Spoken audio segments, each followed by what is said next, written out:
நான் ரஷ்யாவுக்கு போனதே இல்லை.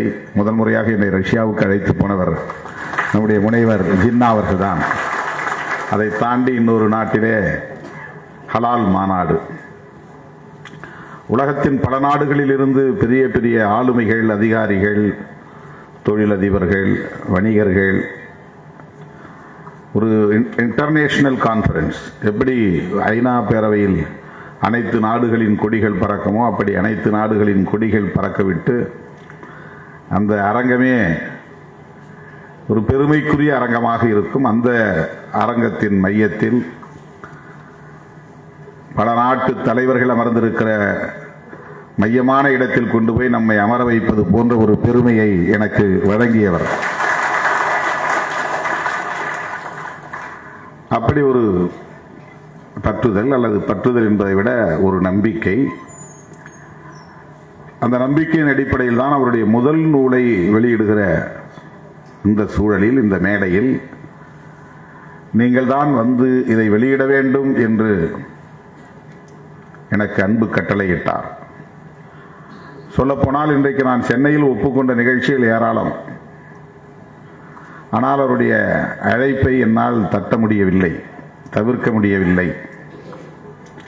எப்படியாவது நான் வந்து கலந்து கொள்கிறேன் என்று அவருக்கு ஒப்புதல் அளித்து வந்து உங்கள் முன்னால் நின்று கொண்டிருக்கிறேன். அவருடைய இந்த நூல் அவருடைய பயண குறிப்புகளாகத்தான் இது தொகுக்கப்பட்டிருக்கிறது. அவர் நம்ம புதுச்சேரிக்கு அருகே உள்ள கூனிமேடு பகுதியை சார்ந்தவர்.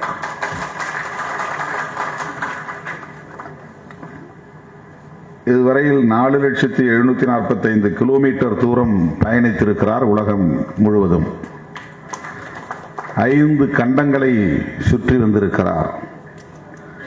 110 நாடுகளுக்கு சென்று வந்திருக்கிறார். நம்ம பக்கத்தூருக்கு போறதுக்கே ரொம்ப தயங்குறோம், சோம்பேறித்தனம் பண்ணுறோம். கட்சி வேலை கூட செய்யறதில்லை, நாளைக்கு போய்க்கலாம். ஒரு மாவட்ட செயலாளருக்கு உன்னுடைய எல்லை என்னன்னு கேட்டா தெரியாது. ஆனா அவர் 10 வருஷம் மாவட்ட செயலாளர் இருப்பாரு. அவருக்கு தெரிஞ்சதெல்லாம் அவர் உட்கார்ந்து இருக்கிற இடம் மட்டும்தான், வேற எந்த பகுதியும் போறது கிடையாது. சுற்றி கொண்டே இருப்பது, மக்களை சந்தித்துக் கொண்டே இருப்பது, புதிய புதிய இடங்களுக்கு செல்வது என்பது நமக்கு நிறைய ஞானத்தை அள்ளி வழங்கும். அதை போன்ற ஒரு பட்டறிவு வேறு எதுவும் இல்லை என்று சொல்லலாம். ஒரு அறைக்குள்ளே உட்கார்ந்து கொண்டு நீங்கள் புத்தகத்தை, நூற்றுக்கணக்கான புத்தகங்களை புரட்டி படித்து அதில் ஞானத்தை வளர்த்துக் கொள்வதை விட, சுற்றுப்பயணம் மேற்கொண்டு நாள்தோறும் மக்களை சந்தித்தால், புதிய புதிய பகுதிகளுக்கு சென்று வந்தால் நம்முடைய அணுகுமுறைகளில் ஒரு முதிர்ச்சி ஏற்படும், பக்குவம் ஏற்படும். பொறுப்புக்கு வரக்கூடிய தோழர்கள் ஒரு நாளைக்கு ஒரு கிராமத்துக்கு போவது என்று முடிவெடுத்தாலே போதும், நல்ல தலைவர்களாக வளர்ந்து விடுவார்கள். வேற எதுவுமே செய்ய வேண்டாம். நீ புத்தகம் படிக்க வேண்டாம், செமினார் கருத்தரங்குகளை பங்கேற்க வேண்டாம், தொலைக்காட்சிகளில் உட்கார்ந்து டிபேட்லாம் பார்க்க வேண்டிய அவசியம் இல்லை. இன்னைக்கு ஒரு கிராமத்துக்கு போய் அங்கே ஜனங்களோட இருந்துட்டு, அந்த மக்களை பார்த்துட்டு, அந்த ஊரை பார்த்துட்டு, அந்த ஊரில் உள்ள பிரச்சனைகளை கேட்டுட்டு அதை நீ குறிப்பெடுத்துட்டு வரணும். ஒரு 110 நாடுகளுக்கு போயிட்டு வந்திருக்கிறாரு. அவருக்கு அப்படி ஒரு வாய்ப்பை அவர் நம்புகிற இறைவன் தந்திருக்கிறார். அவர் சொன்னார்ல, எனக்கு ஒரு பாஸ்போர்ட் கிடைச்சது, அது 159 நாடுகளுக்கு விசா இல்லாமலே போகக்கூடிய வாய்ப்பை எனக்கு அது ஏற்படுத்தி தந்தது. அதெல்லாம் நமக்கு கிடைக்குமா? வாய்ப்பில்லை. இறைவன் நாடினால் மட்டும்தான் கிடைக்கும். 159 நாடுகளுக்கு விசா இல்லாமலேயே போய் இறங்க முடியும். நான் உங்களுக்கு பாஸ்போர்ட் தந்திருக்கிறேன், அதான் மாவட்ட செயலாளர் என்கிற பாஸ்போர்ட். ஆனா நீங்க எங்கேயுமே போக மாட்டேங்கிறீங்க, அதுதான் பிரச்சனை. நீ போகாத இடத்துக்கு வேற எவனாவது போய் எழுதுனா நீ ஏன்டா போய் எழுதுன்னு அங்கே போயிருப்ப. அப்போ மட்டும் உன் கால்கள் வேகமாக போகும். என்ன கேட்கல, என்கிட்ட சொல்லலை, என் பேரை சின்னதாக போட்டிருக்கிற, நீ என்ன பெரிய இவனா உன் பேரை பெருசாக போட்டிருக்கிற, உடனே சண்டை நடக்கும். மக்களை சந்தித்தால் இந்த சண்டை நடக்காது. மக்களுடைய பிரச்சனைகளை புரிய தொடங்கினால், அவர்களை பற்றி நாம் படிக்க தொடங்கினால், அதுக்கு பிறகு நான் எந்த எக்ஸ்பிளனேஷனும் விளக்கமும் உங்களுக்கு சொல்ல தேவையே கிடையாது. வழிகாட்டுதல் சொல்ல வேண்டிய அவசியமே இல்லை. ஆகவே சுற்றுப்பயணம் என்பது உள்ளூர் பயணமாக இருந்தாலும் சரி, உலக பயணமாக இருந்தாலும் சரி, அது நமக்கான ஞானத்தை வழங்குவதற்கான வாய்ப்பு. அது உலகத்தை அறிந்து கொள்வதற்கான வாய்ப்பு. அது நாம் அறிந்து வைத்திருப்பது உலகம் அல்ல, நாம் புரிந்து வைத்திருப்பது உலகம் அல்ல. கோடி பங்குகளில் ஒரு பங்கு கூட இன்னும் நாம் உலகத்தை புரிந்து கொள்ளவில்லை, மனிதர்களை படிக்கவில்லை. பல கோடி மடங்குகளில் ஒரு மடங்கு.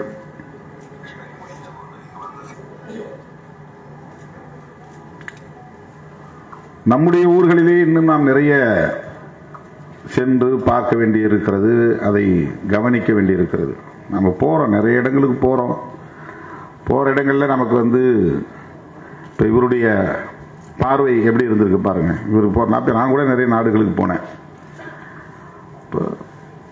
ஆனா அவரு பார்வைக்கும் என் பார்வைக்கும் எவ்வளவு பெரிய வேறுபாடு இருக்கிறது. இதுதான் ஒவ்வொரு மனிதனுக்கும் உள்ள வேறுபாடு முக்கியமானதாக இது தென்படுகிறது. அவருக்கு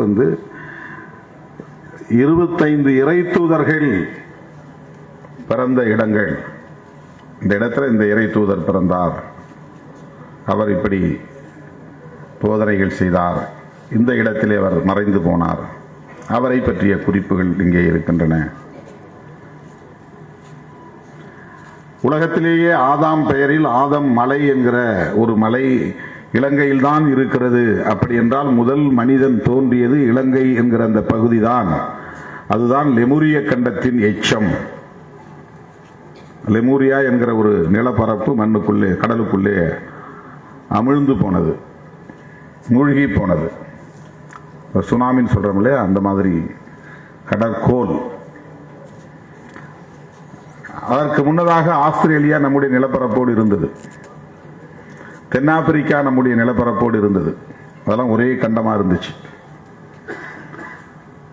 பல கோடி ஆண்டுகளுக்கு முன்னால் இமயமலை, இன்றைக்கு இருக்கிற இமயமலை இருந்த இடம் கடல் இருந்திருக்கிறது.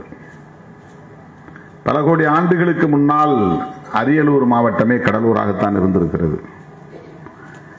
இன்றைக்கு புவியியல் வல்லுநர்கள் அதையெல்லாம் ஃபாசில்ஸ், படிமங்கள், அதை எடுத்து அரியலூர்ல எடுத்து பார்த்தா கடல்வாழ் உயிரினங்களுடைய ஃபாசில்ஸ் இருக்கு. கடல்ல மட்டுமே வாழக்கூடியது, நன்னீரில் வாழக்கூடியதல்ல. கடலில் மட்டுமே வாழக்கூடிய உயிரினங்கள் அப்படியே இறந்து போய் அது கல்லா மாறி இருக்கு. அது எப்படி உடல் எப்படி இருந்துச்சோ, வடிவம் எப்படி இருந்துச்சோ, அது அப்படியே கல்லா மாறி இருக்குது. அதுதான் ஃபாசில்ஸ். இமயமலையிலே அது மாதிரி கடல் வாழ் உயிரினங்களுடைய ஃபாசில்ஸ் கிடைக்குது. இப்ப உலகம் என்பது எப்படியெல்லாம் மாறிக்கொண்டே இருக்கிறது, வடிவம் வெவ்வேறு வடிவங்களை பெற்றிருக்கிறது என்பதை அறிவியல் நமக்கு உணர்த்தி கொண்டே இருக்கிறது. இதையெல்லாம் ஒரு இடத்திலே உட்கார்ந்து நம்மால் உணர்ந்து கொள்ள முடியுமா? தேடி போக வேண்டும். நாம் நடக்க வேண்டும் என்பதற்காகத்தான் கால்கள்,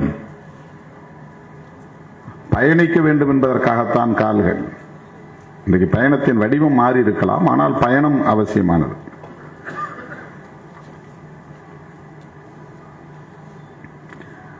அப்படிப்பட்ட ஒரு பெரிய வாய்ப்பை இன்றைக்கு முனைவர் முகமது ஜின்னா அவர்கள் பெற்று உலக நாடுகள் முழுவதும் சுற்றி வந்து அதிலே தனக்கு ஏற்பட்ட அனுபவங்களை அவ்வப்போது குறித்து வைத்து அவற்றையெல்லாம் இன்றைக்கு தொகுத்து புனித பயணம் என்கிற பெயரில், நோபல் ஜேர்னி என்கிற பெயரில் ஆங்கில புத்தகமாக கொண்டு வந்திருக்கிறார். நான் கேட்டேன், ஏன் இதை தமிழில் போடக்கூடாதான்? குறிப்புகளே ஆங்கிலத்தில் எழுதினதுனால அப்படியே அதை கம்பைல் பண்ணிட்டார். இனிமே அதை தமிழாக்கம் செய்வதாக உறுதியளித்திருக்கிறார். இது உலக நாடுகளுக்கு சுற்றுப்பயணம் செல்லக்கூடியவர்களுக்கான ஒரு கையேடு என்று மட்டும் கருதிவிடக்கூடாது. ஒரு வழிகாட்டுகிற நூல் என்ற அர்த்தம் இல்லை. அதிலே அவர் உள்வாங்கிய கருத்தியலை, அதாவது ஐடியாலஜிஸ் அல்லது பிலாசபி, அதோடு இணைத்து பார்க்கிறார். வரலாறு இணைக்கப்பட்டிருக்கிறது. இது வெறும் வெறும் ஆன்மீகம் தொடர்பான கருத்தியல் என்று கருதக்கூடாது. இதில் சொல்லப்பட்டிருக்கிற இறை தூதர்கள் எல்லாம் மனிதர்களாக பிறந்து வாழ்ந்தவர்கள். எனவே அது வரலாறு, புராண கதைகளில் வருகிற கதாபாத்திரங்கள் அல்ல, கற்பனையாக உருவகம் செய்யப்பட்ட பாத்திரங்களை பற்றிய குறிப்புகள் அல்ல. கடைசி இறை தூதர் என்று இன்றைக்கு இஸ்லாமியர்களால் நம்பப்படுகிற முகமது நபி அவர்கள் நம்மை போல மனிதராய் பிறந்து வாழ்ந்தவர். அவர் தன்னை கடவுள் என்று சொல்லிக் கொள்ளவில்லை. கடவுளின் பிள்ளை என்றும் சொல்லிக் கொள்ளவில்லை. நானும் மனிதன் என்று சொன்ன இறை தூதர். நானும் மனிதனாய்த்தான் இந்த மண்ணில் பிறந்தேன். அவரை பற்றிய செய்திகள் என்பது வரலாறு, அது புராணம் இல்லை, மித் என்பதல்ல, வரலாறு. அப்படித்தான் ஒரு 25 இறை தூதர்களை பற்றி அவர் தொடக்கத்திலே எழுதியிருக்கிறார்.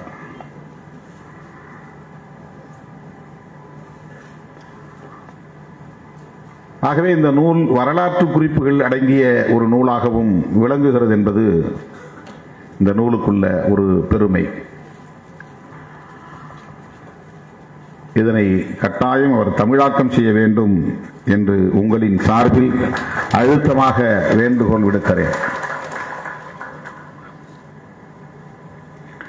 ஒரு கோவிலுக்கு போறதுக்கு முன்னாடி அந்த கோவிலை பற்றிய தல வரலாறு படிச்சுட்டு நீங்க போனீங்கன்னா உங்களுக்கு அதை பற்றிய ஒரு ஆர்வம் வந்துடும். ஒரு கோவிலுக்கும் ஒரு வரலாறு இருக்கு. அது புராண வரலாறாக கூட இருக்கலாம். ஆனால் அது தெரிஞ்சுக்கிட்டு நீங்க போனீங்கன்னா அதுக்கப்புறம் உங்க பார்வையே மாறும். அந்த கோவிலை சுற்றி வருகிற போது கோவிலுக்கு சாமி கும்பிடுவதற்காகத்தான் போக வேண்டும் என்று இல்லை. கோவில் 100 ஆண்டு கால வரலாறை சொல்லுவது, 200 ஆண்டு கால வரலாற்றை சொல்லுவது, 500 ஆண்டு கால வரலாற்றை சொல்லுவது, அந்த காலத்தில் எப்படி எழுத்துக்கள் இருந்தன, ஸ்கிரிப்ட், கல்வெட்டில் போய் பார்க்கலாம். அந்த காலத்தில் கட்டிடக்கலை நுட்பம், நுணுக்கம் எவ்வாறு இருந்தது அதை நீங்கள் பார்க்கலாம். சிற்ப திறன் எந்த அளவுக்கு இருந்திருக்கிறது என்பதை பார்க்கலாம். இவையெல்லாம் நாம் கற்றுக்கொள்ளுகிற ஞானமாக அது அமையும். எனவே இது போன்ற நூல்களை படிப்பதன் மூலம் ஒரு நாட்டுக்கு நாங்கள் போகிற போது அந்த நாட்டில் என்ன சிறப்பாக இருக்கிறது, பெண்டாட்டிக்கு வாங்கிச்சிட்ட நகை வாங்கி செல்லலாமா, புடவை வாங்கி செல்லலாமா, வேற ஏதேனும் நல்ல பொருளை வாங்கி செல்லலாமா என்று எண்ணுவது மனித இயல்பு. இந்த ஊர்ல என்ன சிறப்பு, வெளிநாடுகளுக்கு பயணம் செய்யக்கூடியவர்கள் பெரும்பாலும் அதை அழக பார்த்து ரசிப்பது, மனிதர்கள் அறிமுகமாகாத மனிதர்கள் இருக்கிற இடத்தில் ஒரு சுதந்திரம் இருக்கும் மனசுல.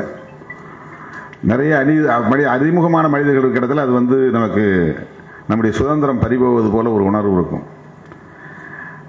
அயல் நாடுகளுக்கு போகும்போது அவங்க யாரோ நாம யாரோ, அப்போ நமக்கு ஒரு லிபர்ட்டி இருக்கும், ஒரு பெரிய உளவியலா ஒரு சுதந்திரம் கிடைக்கும். அந்த சுதந்திரத்தை என்ஜாய் பண்ணுவது பயணத்தில். ரொம்ப ஃப்ரீயா ரிலாக்ஸ்டா இருந்தேன். ரிலாக்ஸ்டா இருந்தது என்னன்னா, பார்த்த மூஞ்சியே பார்க்காம புது முகங்களை பார்க்கறது. பயணத்தில் இதுதான் பொதுவா எல்லோரிடம் இருக்கக்கூடிய இயல்பு. ஆனால் பயணத்தை இன்னொரு கோணத்திலும் அனுபவிக்க முடியும். ஞானத்தை வளர்த்துக் கொள்வதற்கு, அறிவை வளர்த்துக் கொள்வதற்கு உலகத்தை புரிந்து கொள்வதற்கு, மானுடத்தை புரிந்து கொள்வதற்கு அது பயன்படும். எந்த நாட்டுக்கு போனாலும் நம்ம மியூசியத்தை பார்க்கணும், அது நல்லது. மியூசியம் போனால் அந்த நாட்டினுடைய பல விஷயங்கள் அங்கே தொகுக்கப்பட்டிருக்கும். அந்த நாட்டை கண்ட இடத்துல சுற்றி பார்க்குற விஷயங்கள் அனைத்தும் அங்கே கொண்டு வந்து வச்சிருப்பாங்க. பல 100 ஆண்டுகளுக்கு முந்தைய பல விஷயங்கள் அங்கே வந்து தொகுக்கப்பட்டிருக்கும். அப்படி பயணத்தை பயனுள்ளதாக மாற்றுவது நம்முடைய அறிவு வளர்ச்சிக்கு, உள்ள வலிமைக்கு அதுவெல்லாம் பெருமளவில் துணை புரியும். முனைவர் ஜின்னா அவர்களை நான் பல 10 ஆண்டுகளாக அறிவேன். அவருடைய அணுகுமுறைகள் மிகவும் முதிர்ச்சி அடைந்த அணுகுமுறைகள். அதற்கு காரணம், அவர் ஒரு குறுகிய வட்டத்துக்குள்ளே தன்னை அடைத்துக் கொள்ளவில்லை. உலகம் முழுவதும் சுற்றி வரக்கூடியவர். அதனால் அவருக்கு மானுடத்தை எப்படி மதிக்க வேண்டும், மனிதர்களை எப்படி போற்ற வேண்டும், மனித உறவுகளை எப்படி பாதுகாக்க வேண்டும், அதை பேணி வளர்த்திட வேண்டும் என்பதிலே அவருக்கு ஒரு முதிர்ச்சி வாய்ந்த அணுகுமுறை இருப்பதை என்னால் உணர முடிகிறது. நாம் எல்லாம் அப்படி வளர்வது, அதுதான் ஆளுமை. பர்சனாலிட்டி என்பது அதுதான். நாளுக்கு நாள் நம்மகிட்ட வந்து ஒரு வளர்ச்சி. ஒரு 10 வருஷம் முன்னாடி பார்த்த மாதிரி இல்லை. இப்போ தம்பிகிட்ட வந்து ஒரு நல்ல டீசென்ட் அப்ரோச் இருக்கு, ஒரு அறிவுபூர்வமாக இப்போ சிந்திக்க தொடங்கி இருக்கிறாரு, கருத்தியல் சார்ந்து விவாதிக்கிறாரு அப்படின்னு நமக்கு வந்து அந்த மாற்றம் தெரியும் போது மகிழ்ச்சி தரும். அதுதான் முதிர்ச்சி, அதுதான் உண்மையான வளர்ச்சி. ஆளும் வளரணும், அறிவும் வளரணும், அதுதான்டா வளர்ச்சி என்று பட்டுக்கோட்டை கல்யாண சுந்தரம் சொல்லுவார். அதனுடைய பொருள் இதுதான். அவருடைய பொருள் இதுதான். வயசுல நம்ம மூத்தவர்களாக இருந்துட்டா வளர்ந்துட்டோன்னு பொருள் இல்லை.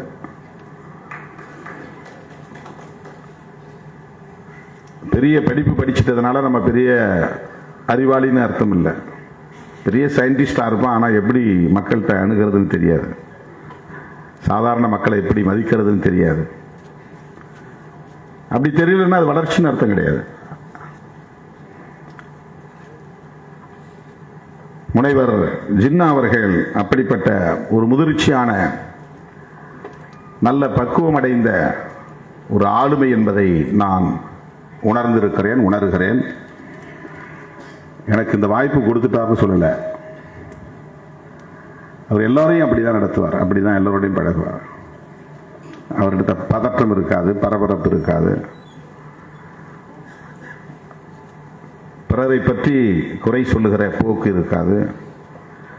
யாரையும் தேவையற்ற முறையிலே விமர்சனம் செய்யக்கூடிய அணுகுமுறை இருக்காது. அரசியலை கூட அவர் நேர்மறையாக பார்க்கிற ஒரு அணுகுமுறையை என்னால் காண முடிகிறது. இதை எதற்காக சொல்லுகிறேன் என்றால், நாம் ஒவ்வொருவரும் அப்படி நம்மை வளர்த்துக் கொள்ள வேண்டும் என்பதற்காக சொல்லுகிறேன். அவரை பாராட்டுவது மட்டுமே நோக்கமில்லை. எனக்கு பிரச்சனை அதுதானே, நம்முடைய தோழர்களை கையாளுவதில் நமக்கு பிரச்சனை அதுதான். ஒரு விஷயத்தை வந்து பொது வெளியில போடுறதா வேண்டாமா, தனியா இதை பற்றி பேசுவதா பேசக்கூடாதா என்பதை கூட இன்னும் நம்ம வந்து 20 வருஷம் அரசியல் இருக்கிறோம், நம்ம புரிஞ்சுக்க மாட்டோங்கிறோம். மனசுக்குள்ள தோணுதெல்லாம் ஃபேஸ்புக்கில் எழுதுறது, உடனே வாட்ஸ்அப்பில் போட்டுறது, ரொம்ப வைரல் ஆயிடுச்சு பாத்தியா அப்படின்னு அது சந்தோஷப்படுறது.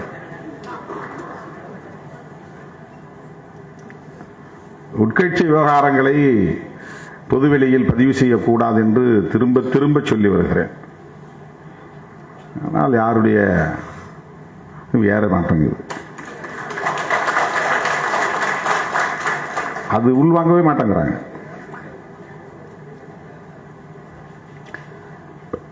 இதெல்லாம் புதுவெளியில் நமக்கு பெரிய தடை கற்களாக மாறும். அது இன்றைக்கு சமூக ஊடகங்கள் வலிமை பெற்றிருக்கிற சூழலில் எவனெவனோ ஆளாளுக்கு ஒரு கதையை கலந்து விடுகிறான்.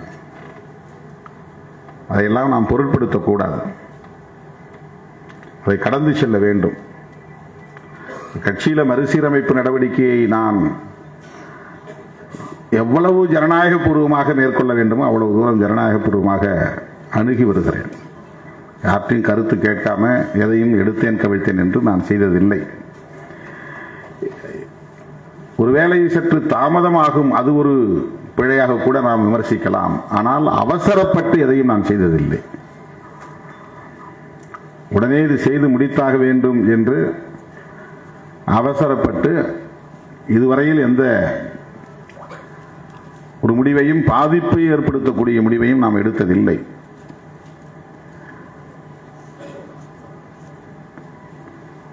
எதற்கு இதை இந்த இடத்தில் நான் பதிவு செய்கிறேன் என்று சொன்னால், ஒவ்வொரு தனி மனிதனும் தன்னுடைய ஆளுமையை வளர்த்துக் கொள்வதில் கவனம் செலுத்த வேண்டும்.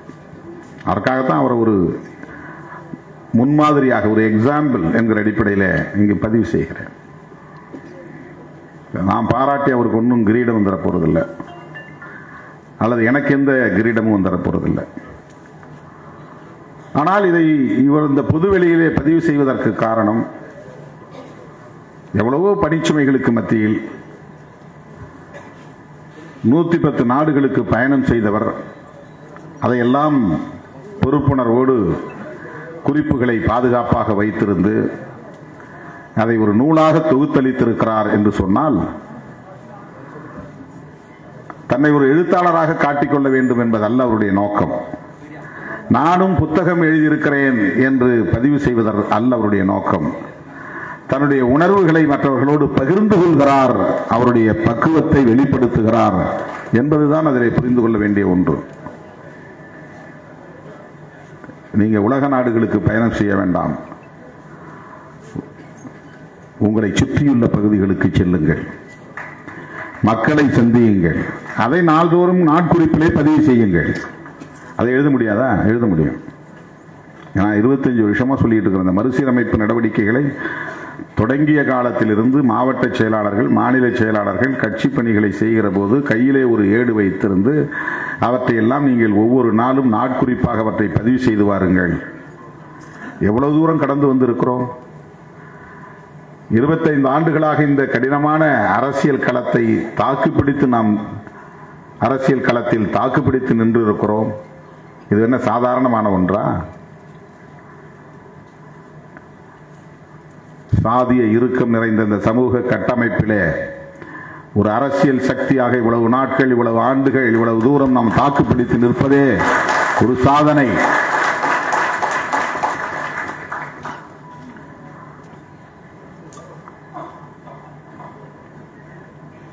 நம்மை பற்றி எவ்வளவோ அவதூறுகள் பரவுகின்றன.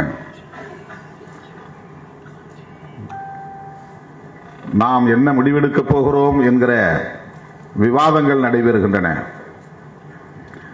எதிர்மறையான கருத்துக்களும் நேர்மறையான கருத்துக்களும் நம்மை பற்றி இன்றைக்கு தொடர்ந்து ஊடகங்களில் பேசப்படுகிற அளவுக்கு நாம் வலிமை பெற்றிருக்கிறோம் என்பதை பெருமையோடு நீங்கள் உள்வாங்கிக் கொள்ள வேண்டும். இதை இன்னும் வலுவாக முன்னெடுத்து செல்ல வேண்டும். விளிம்பு நிலை மக்களுக்கான ஒரு பேரியக்கம் இது. இஸ்லாமியர்களுக்கான இயக்கம், கிறிஸ்தவர்களுக்கான இயக்கம், இது பெண்களுக்கான இயக்கம், அனைத்து விளிம்பு நிலை மக்களுக்குமான ஒரு பேரியக்கம். மற்ற கட்சிகளுக்கு நமக்கு உள்ள வித்தியாசம் என்னன்னா, விடுதலை சிறுத்தைகள் கட்சிக்கும் பிற அரசியல் இயக்கங்களுக்கும் உள்ள வித்தியாசம், அவங்கெல்லாம் 24x7 24x7 என்கிற வகையில ஒரு அரசியல் கட்சியாகவே இயங்கிக் கொண்டிருப்பவர்கள். The whole party is electoral based movement. அவங்க ஒரு electoral political party. நாம socio cultural and electoral party. நாம ஒரு சமூக பண்பாட்டு தளத்தில் இயங்கக்கூடிய இயக்கம். நம்ம எப்பவுமே அந்த மாதிரி தான் இருக்கிறோம். அப்படித்தான் இயங்க முடியும். 24x7 என்கிற அடிப்படையிலே வெறும் தேர்தல் கணக்குகளை பார்க்கிற இயக்கம் அல்ல நம்முடைய இயக்கம். எனவே இந்த இயக்கத்தில் தலைமை பொறுப்பை ஏற்பவர்கள் தங்களை ஆளுமை உள்ளவர்களாக வளர்த்துக் கொள்வது மிக மிக இன்றியமையாத ஒரு தேவை என்பதற்காகத்தான் அண்ணன் முனைவர் ஜின்னா அவர்களையும் இங்கே ஒரு ஒப்பீடாக உங்கள் முன்னால் வைத்து இதை பதிவு செய்திருக்கிறேன். மதிப்பிற்குரிய முனைவர் ஜின்னா அவர்கள் தொடர்ந்து எழுத வேண்டும். இன்னும் பல நூல்களை தமிழ் சமூகத்திற்கு நீங்கள் வழங்க வேண்டும். உங்கள் உலகம் தழுவிய பட்டறிவு இளைய தலைமுறைக்கு பெரும் பயனுள்ளதாக அமையும் என்பதை சொல்லி இந்த வாய்ப்புக்கு நன்றி கூறி விடைபெறுகிறேன். நன்றி, வணக்கம்.